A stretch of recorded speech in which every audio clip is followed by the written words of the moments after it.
शुभ संध्या बच्चों। आज हम पढ़ेंगे क्षितिज गद्य खंड में पाठ 4। ठीक है। और पाठ का नाम है मानवीय करुणा की दिव्य चमक।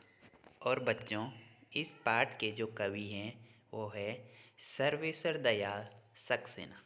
ठीक है। तो बच्चों, सबसे पहले हम पाठ के जो कवि हैं सर्वेश्वर दयाल सक्सेना जी, इनका परिचय पढ़ेंगे। ठीक है। तो चलो शुरू करते हैं। ठीक है। सर्वेश्वर दयाल सक्सेना का जन्म सन 1927 में जिला बस्ती उत्तर प्रदेश में हुआ। उनकी उच्च शिक्षा इलाहाबाद विश्वविद्यालय से हुई। वे अध्यापक, आकाशवाणी में सहायक प्रोड्यूसर, दिनमान में उप संपादक और पराग के संपादक रहे। सन 1983 में उनका आकस्मिक निधन हो गया। ठीक है। तो बच्चों, सन 1927 में सर्वेश्वर दयाल सक्सेना जी का जन्म हुआ और इनका जो जन्म हुआ वो हुआ उत्तर प्रदेश के बस्ती ज़िले में। ठीक है। और बच्चों, इनकी जो उच्च शिक्षा है इनकी इलाहाबाद विश्वविद्यालय से हुई। ठीक। इसके साथ साथ ही बच्चों ये अध्यापक भी रहे और आकाशवाणी में सहायक प्रोड्यूसर रहे। दिनमान में उप संपादक और पराग के ये संपादक रहे। और बच्चों 1983 में इनका अचानक से निधन हो गया, अचानक से इनकी मृत्यु हो गई। सर्वेश्वर बहुमुखी प्रतिभा के साहित्यकार थे। वे कवि, कहानीकार, उपन्यासकार, निबंधकार और नाटककार थे। ठीक है। ये बच्चों कहते थे सर्वेश्वर दयाल सक्सेना ये बहुमुखी के व्यक्ति थे, मतलब ये हर काम ये करते थे। ठीक है। ये क्या करते थे, कहानियाँ भी लिखते थे, उपन्यास भी लिखते थे, निबंध भी लिखते थे और नाटक भी लिखते थे। इनकी बच्चों 8 प्रमुख कृतियाँ हैं। वो है कांट की घंटियाँ, कुआनो नदी, जंगल का दर्द, खूंटियों पर टांगे लोग, ये बच्चों इनकी कविताएँ हैं। ठीक है। पागल कुत्तों का मसीहा, सोया हुआ जल, ये इनका उपन्यास है। लड़ाई, ये इनकी कहानी है। बकरी, ये इनका नाटक है। भौं भौं, खौं खौं, बबूता बतूता का जूता, लाख की नाक, ये इनके बाल साहित्य है, मतलब छोटी छोटी कहानियाँ इन्होंने लिखी हैं छोटे बच्चों वाली। चर्चे और चरखे उनके लेखों का संग्रह है। खूंटियों पर टंगे लोग पर उन्हें साहित्य अकादमी का पुरस्कार मिला है। ठीक है। जो चर्चे और चरखे हैं बच्चों इनके क्या हैं, इन्होंने लेख लिखे हैं। और खूंटियों पर टंगे लोग, इसके लिए इन्हें साहित्य अकादमी पुरस्कार भी मिला है। ठीक है। सर्वेश्वर की पहचान मध्यम वर्गीय आकांक्षाओं के लेखक के रूप में की जाती है। ठीक है। इनकी जो पहचान है बच्चों वो है मध्यम वर्गीय आकांक्षाओं के लेखक।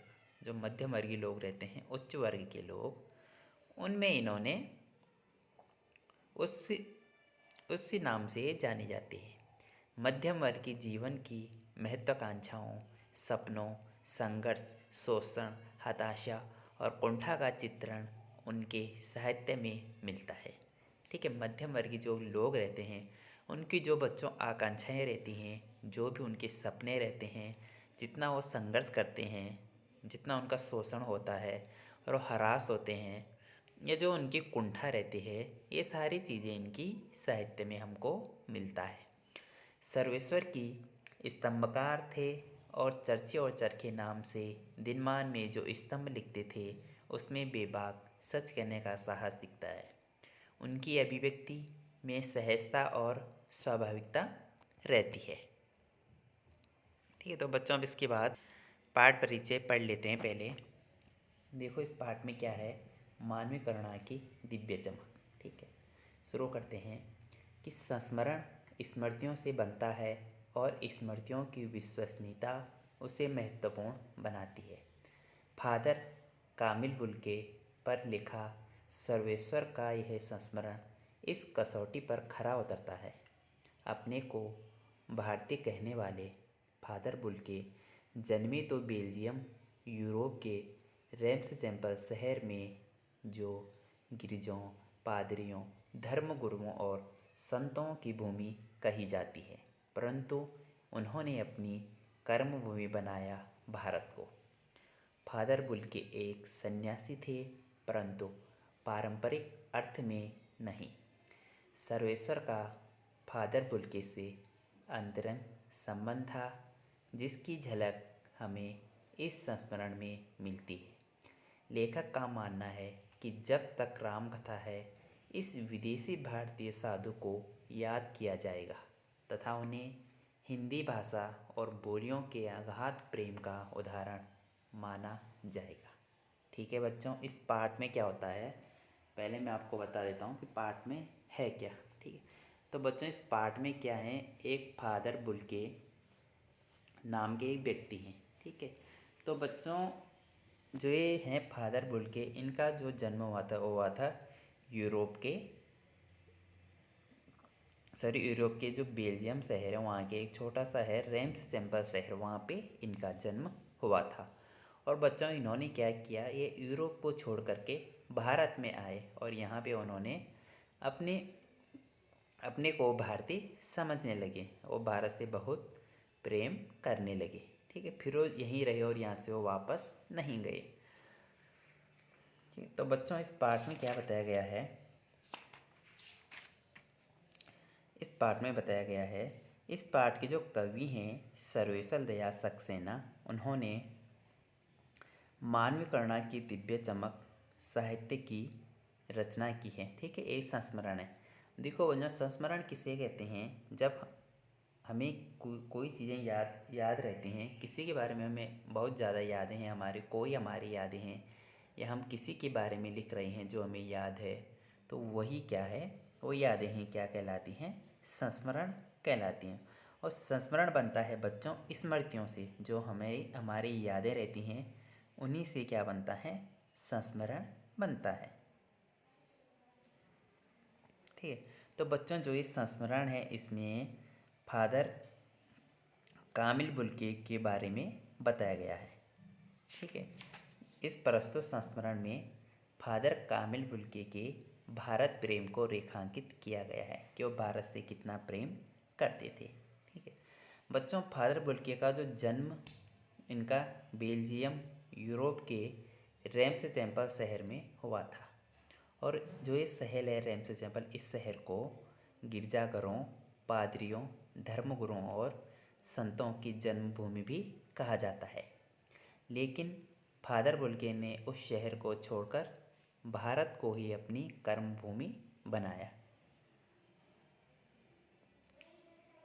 ठीक है, यह उनका भारत और उसकी संस्कृति के प्रति अटूट प्रेम ही था कि जो वे स्वयं को भारतीय कहने से गर्व का अनुभव करते थे।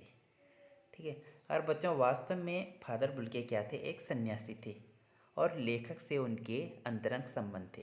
ठीक है, जो इस पाठ के लेखक हैं सर्वेश्वर दयाल सक्सेना, इन दोनों के बहुत अच्छे संबंध थे। ठीक है, तो इसी के उद्घाटन को लेखक ने प्रस्तुत संस्मरण की विषय वस्तु बनाया है। ठीक है, उनकी जो साधु प्रवृत्ति तथा उनके मानवता की प्रतिष्ठापना और साहित्यिक योगदान का मूल्यांकन करना भी प्रस्तुत संस्मरण का एक अंग है।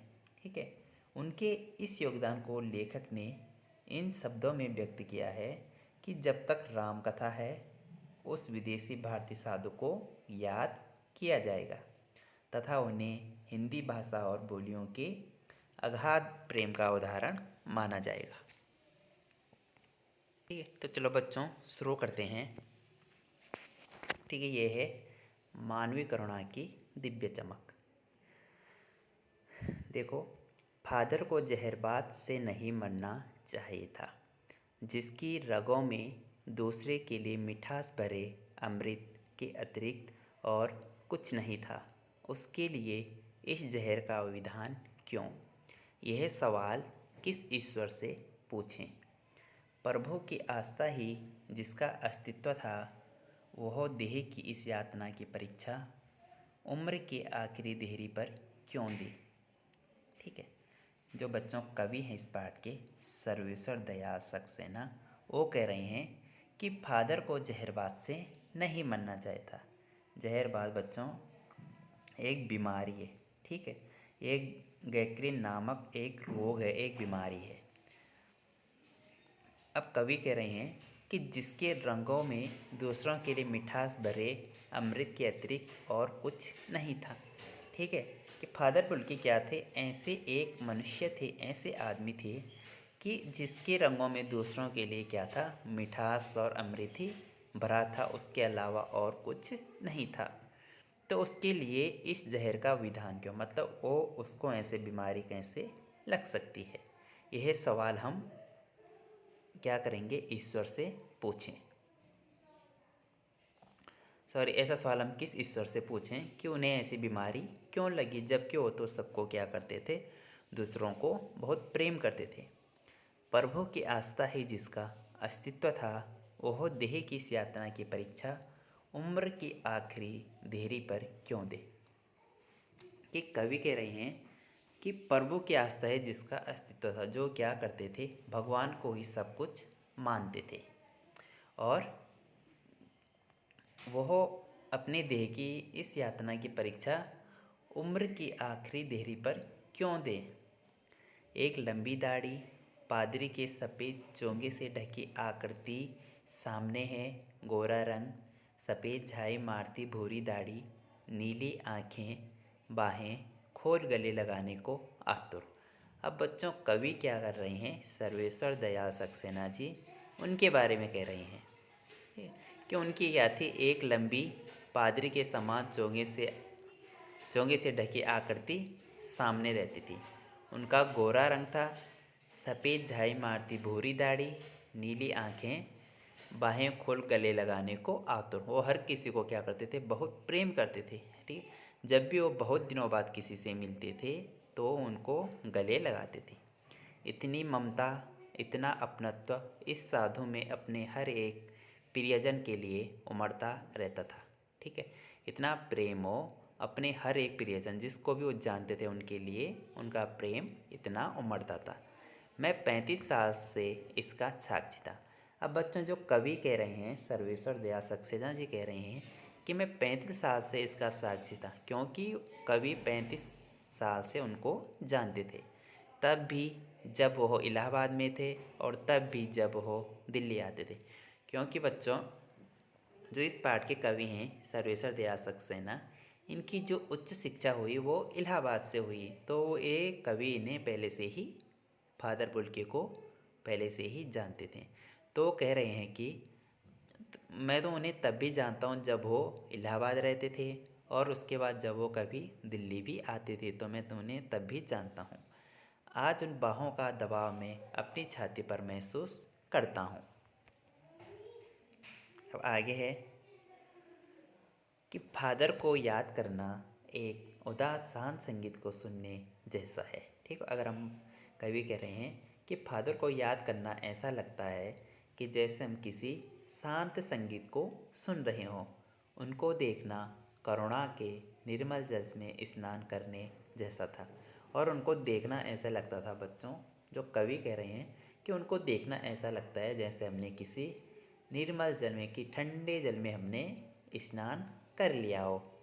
और उनसे बात करना कर्म के संकल्प से भरना था, कि अगर हम उनसे बात करते तो ऐसा लगता था कि हमने क्या है, कितना अच्छा हमने काम कर लिया हो। अब कवि कह रहे हैं कि मुझे परिमल के वे दिन याद आते हैं जब हम सब एक पारिवारिक रिश्ते में बंधे जैसे थे, जिसके बड़े फादर बुल्के थे। अब बच्चों जो कवि हैं वो पहले की याद कर रहे हैं, क्योंकि वो फादर बुल्के से बहुत पहले से जानते हैं। ठीक है, तो तब क्यों याद कर रहे हैं कि मुझे वे दिन भी याद आते हैं जब हम सब एक परिवार की तरह एक एक रिश्ते में बंधे थे, जिसके सबसे बड़े कौन थे, फादर बुल्के थे।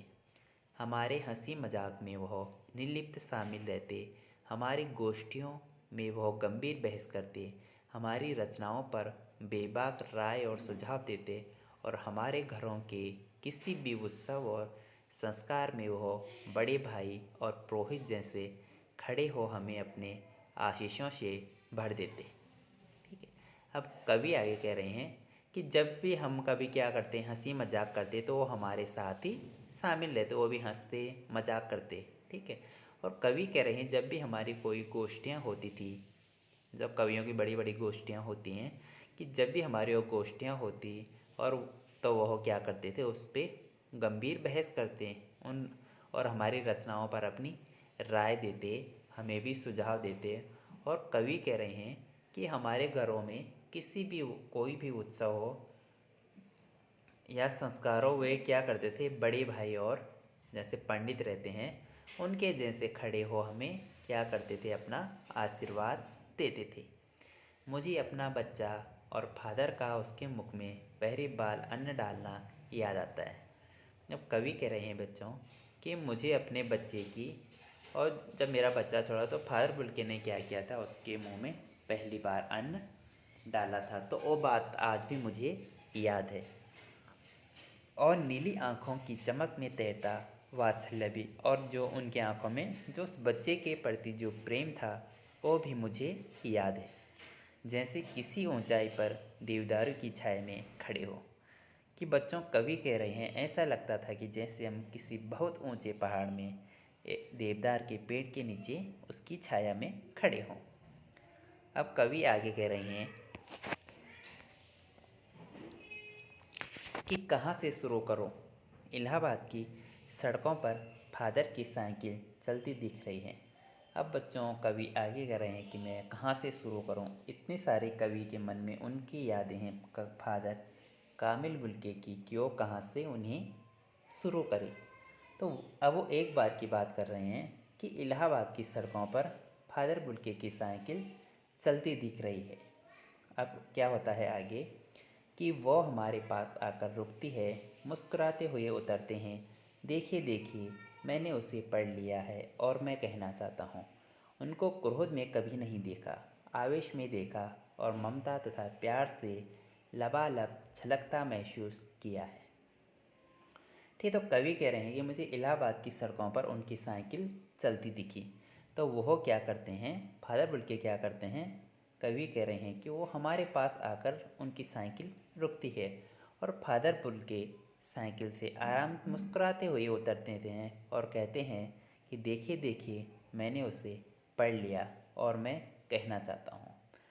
तो कवि कह रहे हैं कि मैंने उनको क्रोध में कभी नहीं देखा, हमेशा मैंने उन्हें आवेश में देखा और ममता तथा प्यार से लबालब छलकता उन्हें हमेशा मैंने महसूस किया।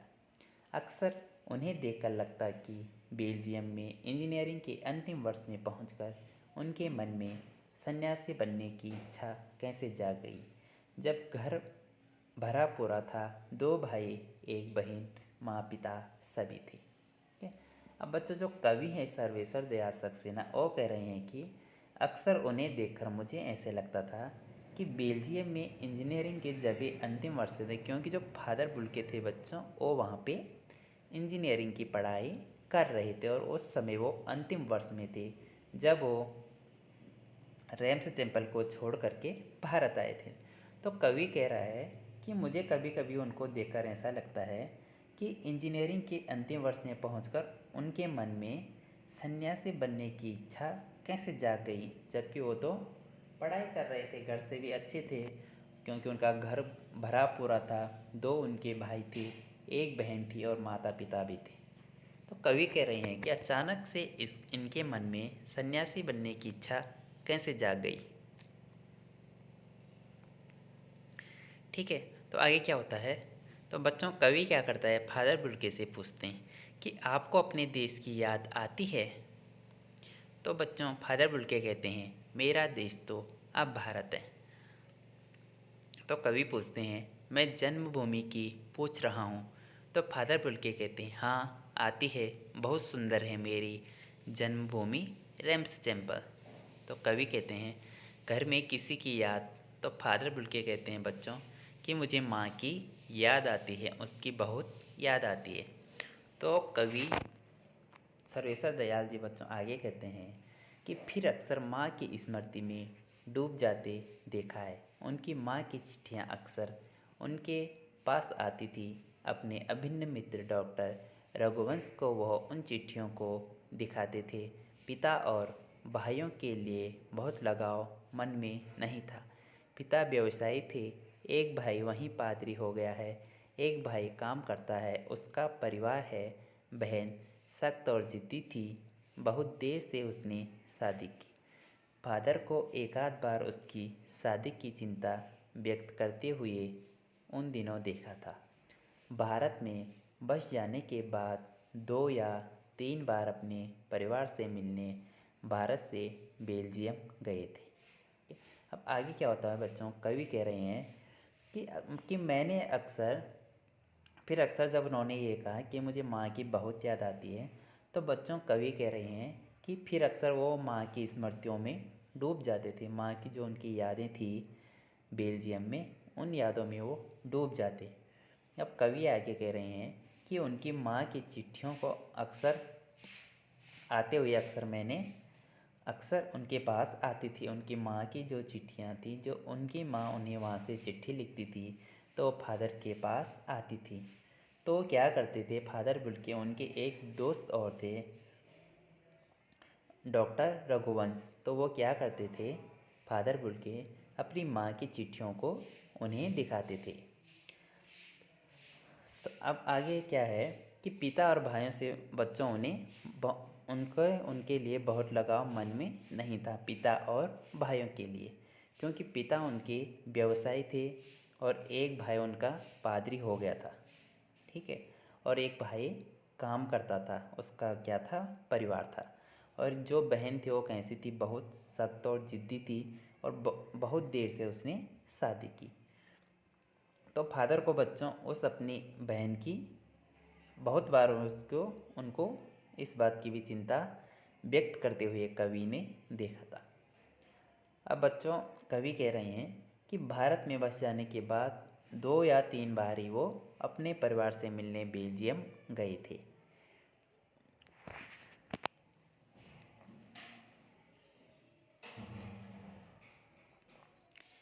ठीक है। अब बच्चों फादर बुल्के आगे कहते हैं कवि को कि लेकिन मैं तो सन्यासी हूँ, आप सब छोड़कर क्यों चले आए, प्रभु की इच्छा थी। फादर बुल्के कहते हैं बच्चों कवि को कि मैं तो सन्यासी हूँ, तो कवि कहते हैं कि आप सब छोड़कर क्यों चले आए। तो वो कहते हैं, फादर बुल्के कहते हैं कि प्रभु की इच्छा ऐसी ही थी। वह बालकों की सी सरलता से मुस्कुराकर कहते, तो फादर बुल्के बच्चों मुस्कुराकर कहते कि माँ ने बचपन में ही घोषित कर दिया था कि लड़का हाथ से गया, कि ये लड़का अब हमारे हाथ से गया है, ये हमारे हाथ नहीं आने वाला है।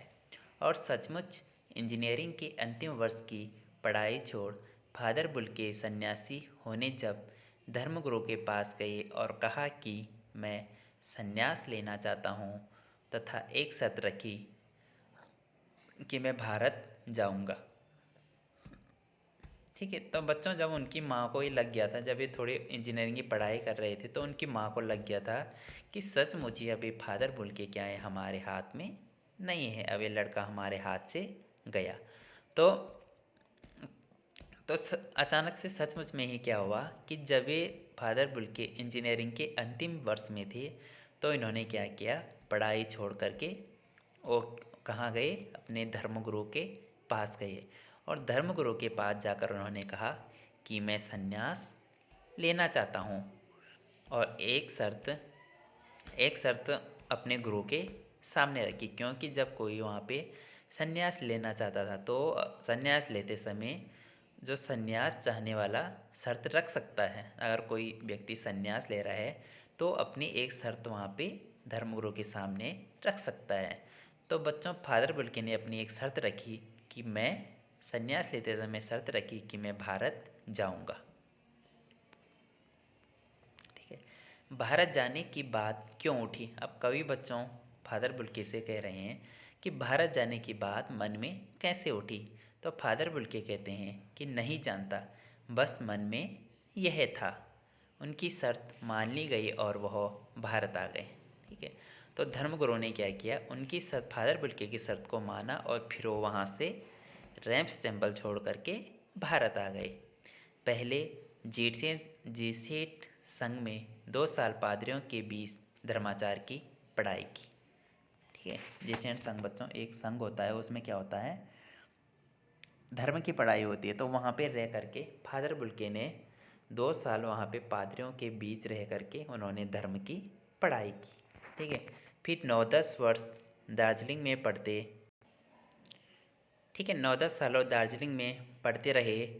फिर वो कलकत्ता से बीए किया और फिर इलाहाबाद से एमए। फिर बच्चों जब वो यहाँ पे आए, भारत आए रैम्स टेम्पल छोड़ के, तो उसके बाद कलकत्ता से उन्होंने बीए किया और फिर इलाहाबाद से उन्होंने एमए किया।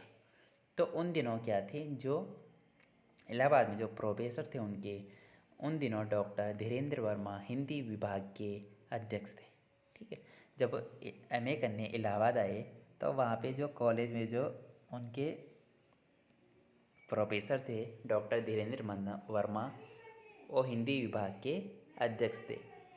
शोध प्रबंध प्रयाग विश्वविद्यालय के हिंदी विभाग में रहकर 1950 में पूरा किया। रामकथा उत्पत्ति और विकास। अब बच्चों इलाहाबाद विश्वविद्यालय में हिंदी विभाग में जब वो रहे, हिंदी विभाग से उन्होंने रहकर 1950 में उन्होंने पूरा किया। जो उनका शोध प्रबंध का कार्य था, जो उनकी पीएचडी थी, वो उन्होंने 1950 में इलाहाबाद विश्वविद्यालय के हिंदी विभाग से किया। और बच्चों इनके जो पीएचडी का शोध प्रबंध का जो विषय था वो था रामकथा उत्पत्ति और विकास। परमिल में उसके अध्याय पढ़े गए थे। फादर ने मातलिंग के प्रसिद्ध नाटक ब्लूबर्ड का रूपांतर भी किया। ठीक है, एक प्रसिद्ध नाटक था बच्चों ब्लूबर्ड, तो उसका भी इन्होंने हिंदी अनुवाद किया। किस नाम से, नीलपंछी के नाम से। बाद में वह सेंट जेवियर्स कॉलेज रांची में हिंदी तथा संस्कृत विभाग के विभागाध्यक्ष हो गए और यहीं उन्होंने अपना प्रसिद्ध हिंदी अंग्रेजी हिंदी कोश तैयार किया और बाइबल का अनुवाद भी। और वहीं बीमार पड़े, पटना आए, दिल्ली आए और चले गए। 47 वर्ष देश में रहकर 73 वर्ष की ज़िंदगी जीकर। ठीक है, अब क्या होता है बच्चों आगे कि वहाँ पे उन्होंने ब्लूबर्ड का उन्होंने रूपांतर किया नीलपंछी के नाम से। इसके बाद वो सेंट जेवियर्स कॉलेज रांची में हिंदी और संस्कृत विभाग के विभागाध्यक्ष रहे कॉलेज में। ठीक है, और यहीं पर उन्होंने क्या किया, कॉलेज में रहते रहते उन्होंने अपना प्रसिद्ध अंग्रेजी हिंदी कोर्स तैयार किया। ठीक है, जो डिक्शनरी रहती है वो तैयार किया और बाइबल का अनुवाद भी किया। और जब वो रांची में ही थे तो बच्चों वे वहीं बीमार पड़े। फिर वहाँ से वो पटना आ गए। फिर वहाँ से वो दिल्ली आए और फिर दिल्ली में ही उनकी मृत्यु हो गई। 47 वर्ष से देश में रहे और 73 वर्ष की इन्होंने ज़िंदगी जी। अब आगे है कि फादर बुल्के संकल्प से सन्यासी थे। कभी कभी लगता है वह मन से सन्यासी नहीं थे। ठीक है, अब कवि क्या कह रहा है बच्चों कि फादर बुल्के संकल्प से सन्यासी थे। एक उन्होंने संकल्प ले रखा था कि मैं सन्यासी बनूंगा। ठीक है, तो उन्होंने, तो कवि कह रहे हैं कि संकल्प से लगता थे सन्यासी थे, लेकिन कवि कह रहे हैं कि कभी कभी हमें ये लगता है कि वे मन से सन्यासी नहीं थे, क्योंकि वो क्या करते थे, जिससे भी रिश्ता बनाते थे उसको तोड़ते नहीं थे। 10 साल बाद मिलने के बाद भी उसकी गंध महसूस होती थी। जब वह जब भी दिल्ली आते ज़रूर मिलते, खोजकर समय निकाल कर गर्मी सर्दी बरसात झेल कर मिलते, चाहे 2 मिनट के लिए ही सही। यह कौन सन्यासी करता। ठीक है, अब आगे क्या कह रहे हैं बच्चों, कवि कह रहे हैं कि वे जिससे भी रिश्ता बनाते थे उसको तोड़ते नहीं थे। अगर 10 साल बाद, अगर तब 10 साल बाद ही मिलते हो तो उसकी गंधों महसूस करते थे। ठीक है, उन्हें ये लगता कि शायद मैं यहाँ पे किसी को जानता हूँ, सब रिश्ते उन्हें याद रहता। तो कवि कह रहे हैं बच्चों, सर्वेश्वर दयाल जी कह रहे हैं कि जब भी वे दिल्ली आते तो ज़रूर मुझको ढूंढकर ज़रूर मिलते, मेरे लिए समय निकालते, चाहे गर्मी हो, ठीक है, चाहे गर्मी हो, सर्दी हो, ठीक है, चाहे गर्मी हो, सर्दी हो, बरसात हो, वो सब कुछ को झेल कर वो क्या करते, 2 मिनट के लिए ही मिलते, पर वो मिलती ज़रूर थे। तो सर्वेश्वर दयाल जी सक्सेना यही कह रहे हैं कि ऐसा कौन सन्यासी करता है, हम कैसे कह सकते हैं कि वो सन्यासी थे। उनकी चिंता हिंदी को राष्ट्रभाषा के रूप में देखने की थी। ठीक है, जो हिंदी भाषा है बच्चों, उनको हिंदी भाषा को राष्ट्रभाषा के रूप में देखने की उनको बहुत चिंता होती रहती थी कि हिंदी को राष्ट्रभाषा बनाया जाए। हर मंच से उनकी तकलीफ बयान करते,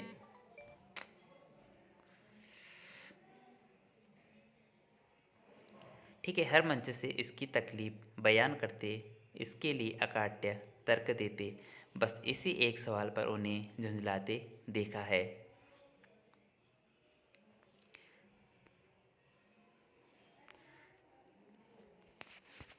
ठीक है बच्चों, तो कवि क्या कह रहे हैं कि उनकी चिंता क्या रहती थी, हमेशा हिंदी को राष्ट्रभाषा बनाने के लिए वो तत्पर रहते थे। वो क्या करते थे, हर मंच से इसकी तकलीफ वो बयान करते थे और इसके बारे में वो तर्क भी देते थे।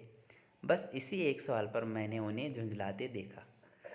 कवि कह रहे हैं सर्वेश्वर दयाल जी कि यही एक सवाल उनके मन में रहता था और हिंदी वालों द्वारा, जब हिंदी जो लोग हिंदी हैं, जो हिंदी भाषा बोल रहे हैं, वही क्या करते थे, जब वो ही हिंदी की उपेक्षा करते थे तो उन्हें बहुत दुख करते हुए मैंने देखा है। घर परिवार के बारे में, निजी दुख तकलीफ के बारे में पूछना उनका स्वभाव था।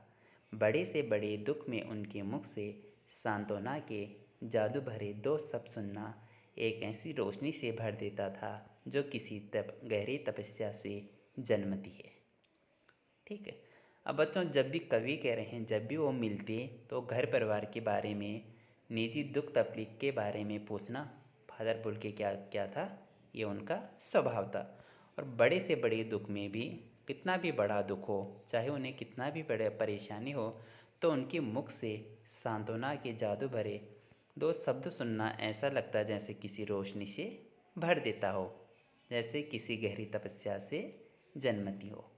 हर मौत दिखाती है जीवन को नहीं रहा, मुझे अपनी पत्नी और पुत्र की मृत्यु याद आ रही है और फादर के शब्दों से झरती विरल शांति भी। ठीक है, अब बच्चों सर्वेश्वर दयाल सक्सेना जी क्या कह रही हैं, वो कह रही हैं कि हर मौत क्या करती है, जीवन को एक नहीं रहा दिखाती है। वो कह रही हैं कि जब कि मुझे अपनी पत्नी और पुत्र की मृत्यु याद आ रही है, और फादर बुल्के के वो शब्द भी जो उन्होंने उस समय कहे थे, उनसे मुझे बहुत शांति मिली थी। आज वह नहीं है, दिल्ली में बीमार रहे और पता नहीं। ठीक है, अब बच्चों कवि आगे कह रहे हैं कि आज फादर बुल्के नहीं हैं और वे दिल्ली में बीमार रहे और हमें पता नहीं चला।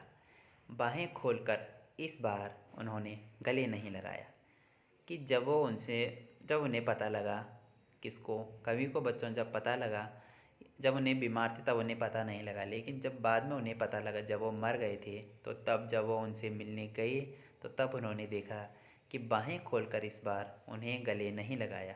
ठीक, फादर बुल्के ने उनको गले नहीं लगाया। जब देखा तब वे बाहें दोनों हाथों की सूजी उंगलियों को उलझाए ताबूत में जिस्म पर पड़ी थी।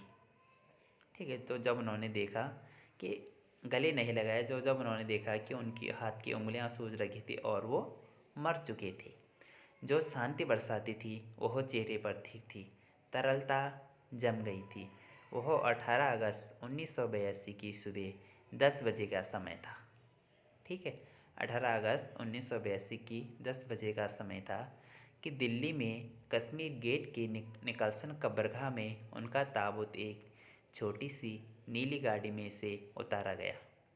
ठीक है, जो दिल्ली का बच्चों जो कश्मीर गेट है, कश्मीर गेट के निकलसन कब्रगाह में क्या था, उनका ताबूत एक छोटी सी नीली गाड़ी से उतारा गया। कुछ पादरी, रघुवंश जी का बेटा और उनके परिजन राजेश्वर सिंह उसे उतार रहे थे। ठीक है। रघुवंश जी जो उनके एक साथी थे कवि के और उसके फादर बुल्के के, उन लोगों ने क्या किया, उन्होंने और उनका बेटा और उनके परिजनों राजेश्वर सिंह ने क्या किया, उनकी ताबूत को गाड़ी से उतारा। फिर उसे उठाकर एक लंबी संकरी उदास पेड़ों की घनी छाव वाली सड़क से कब्रगाह के आखिरी छोर तक ले जाया गया, जहां धरती की गोद में सुलाने के लिए कब्र अवाक मुँह खोले लेटी थी। फिर उन्होंने क्या किया बच्चों, गाड़ी से जब उनकी ताबूत को उतारा, उनकी लाश को जब वहाँ से उतारा, तो फिर उसको उठाकर को वो एक लंबी संकरी से रास्ते से और पेड़ों की घनी छाह वाली सड़क से वो कब्रगाह के आखिरी छोर तक ले जाया गया, जहाँ क्या हो रहा था, धरती की जहाँ कब्र क्या थी बिल्कुल तैयार थी। ठीक है। ऊपर करील की घनी छाह थी और चारों ओर कब्रें और तेज़ धूप की वृत्त। और उन कब्रों के ऊपर क्या थी बच्चों, करील की बहुत घनी छाया थी और चारों तरफ वहाँ पे क्या थी, बहुत सारी कब्रें थी और बहुत तेज़ धूप भी थी। जैनेन्द्र कुमार, विजेंद्र स्नातक, अजित कुमार, डॉक्टर निर्मला जैन और मसीही समुदाय के लोग पादरीगण उनके बीच में गैरिक वसन पहले इलाहाबाद के प्रसिद्ध विज्ञान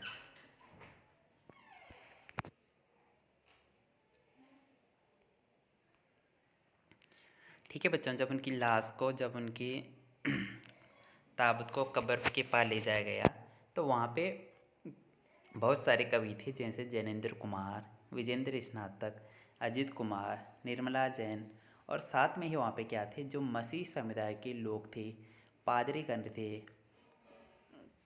और उनके बीच में ही इलाहाबाद के प्रसिद्ध विज्ञान शिक्षक डॉक्टर सत्यप्रकाश और डॉक्टर रघुवंश भी जो अकेले उस संकरी सड़क से ठंडी उदासी में बहुत पहले से खामोश थे। ठीक है। अपरिचित आहटों से दबे हुए थे। सिमट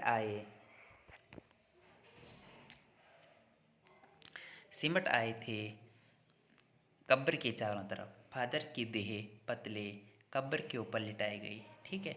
चारों ओर क्या थे, कब्र के चारों ओर लोग थे, चारों ओर लोग सिमटे हुए थे। अब क्या किया बच्चों आगे कि फादर के शरीर से की देह पहले कब्र के ऊपर लिटाई गई। ठीक है। उनके शरीर को कब्र के ऊपर रखा।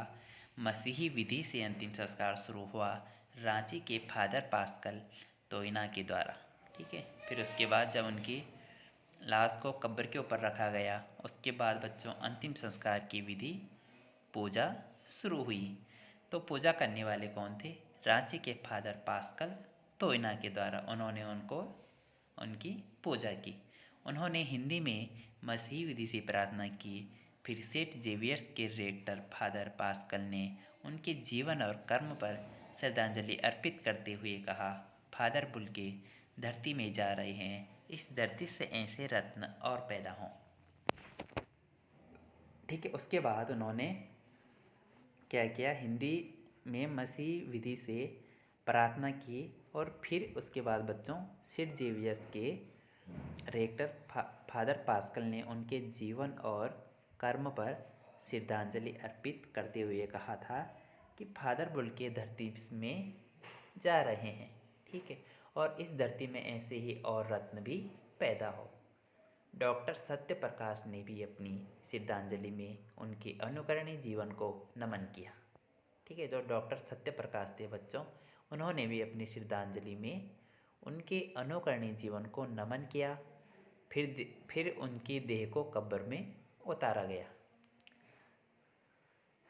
अब बच्चों कवि आगे कह रहे हैं, सर्वेश्वर दयाल सक्सेना जी आगे कह रहे हैं कि मैं नहीं जानता इस सन्यासी ने कभी सोचा था या नहीं कि उसकी मृत्यु पर कोई रोएगा। ठीक है।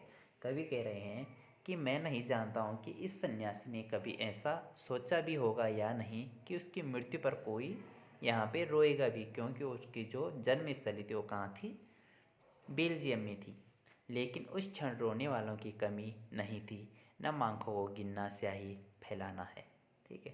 लेकिन कवि कह रहे हैं उस समय रोने वालों की कमी नहीं थी। सब लोग क्या कर रहे थे, बहुत रो रहे थे। इस तरह हमारे बीच से वह चला गया जो हम में से सबसे अधिक ज़्यादा छायादार, फल फूल, गंध से भरा और सबसे अलग, सबका होकर सबसे ऊंचाई पर मानव करुणा की दिव्य चमक से लहलाता खड़ा था। ठीक है। अब कवि क्या कह रहे हैं बच्चों? कवि कह रहे हैं कि इस तरह हमारे बीच से वह चला गया जो क्या करता था, हम सबसे अधिक छायादार था, फल फूल से भरा, फल फूल और गंध से भरा, सबसे अलग थे और सबके थे और सबसे ऊंचाई पर थे, मानव करुणा की दिव्य चमक में लहलाता खड़ा था, जिसकी स्मृति हम सबके मन में जो उनके विकट थे किसी यज्ञ की पवित्र आग की आँच की तरह आजीवन बनी रहेगी। ठीक है। कवि कह रहे हैं बच्चों कि जिसकी स्मृति में हम सबके मन में जो उनके निकट थे, जो भी लोग उनके निकट थे, उन सबके मन में किसी यज्ञ के पवित्र आग की आँच की तरह आजीवन उनकी यादें बनी रहेंगी। मैं उस पवित्र ज्योति की याद में सिरधानत हूँ। ठीक है। तो बच्चों इस पाठ में क्या होता है, जब फादर बुल्के यहाँ पे आते हैं, जब वो वहाँ छोड़ कर गया, तो यहाँ पे वो सबसे बहुत प्रेम करते हैं। कोई दुखी हो तो उसका भी वो साथ देते हैं, कि अगर किसी को कोई परेशानी हो उसे भी वो उसका भी वो साथ देते हैं। तो ऐसे धीरे धीरे धीरे क्या होता है, वो सबसे प्रेम करने लगते हैं। तो यहाँ पे भारत में बहुत सारे लोग उन्हें धीरे धीरे जानने लगते हैं। तो जब उनकी मृत्यु होती है तो तब उनके कॉलेज से भी आते हैं और कवि के साथ वाले भी जाते हैं, और कवि के उनके जो और साथी रहते हैं वो भी क्या करते हैं, उनके पास उनको कब्र में ले जाते हैं। तो वही कवि कह रहे हैं कि इस सन्यासी को कभी यह पता भी नहीं रहा होगा कि इसकी मृत्यु पर भी कोई रोएगा नहीं, लेकिन कवि कह रहे हैं बच्चों कि उस समय रोने वालों की कोई कमी नहीं थी। तो इस प्रकार से पाठ हमारा यहाँ पे ख़त्म हो जाता है।